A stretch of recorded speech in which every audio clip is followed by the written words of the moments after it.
जी हाँ दोस्तों, आ गया पावर स्टार पवन सिंह का धमाकेदार सॉन्ग, जिस सॉन्ग का बोल है मार दीहीं पल्ला।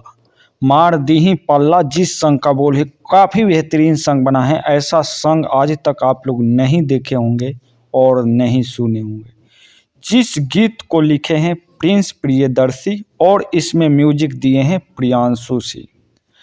प्रिंस प्रियदर्शी द्वारा लिखा गया है, प्रियांशु सिंह म्यूजिक दिए हैं, जो काफ़ी बेहतरीन सॉन्ग बना है। ऐसा सॉन्ग आज तक आप लोग भोजपुरी में ना देखे होंगे और ना सुने होंगे। जिस गीत को इतना बेहतर बनाया गया है, इतना सुंदर इसमें एक्टिंग है कि आप लोग देखकर दंग हो जाएंगे। जिसमें फिट है नीलम गिरी और पवन सिंह। नीलम गिरी और पवन सिंह इसमें डांस किए हैं, जो काफ़ी बेहतरीन सॉन्ग बना है। मार दीहीं पल्ला जिस सॉन्ग का बोल है। आप लोगों से मेरा अनुरोध है, एक बार ज़रूर से सारेगामा हम भोजपुरी पर जाएं और इस गाना को सुने। सारेगामा हम भोजपुरी पर इस गाना को रिलीज कर दिया गया है।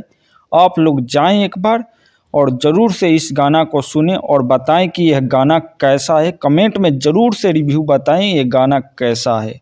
मार दीहीं पल्ला सारेगामा हम भोजपुरी पर रिलीज हो गया है।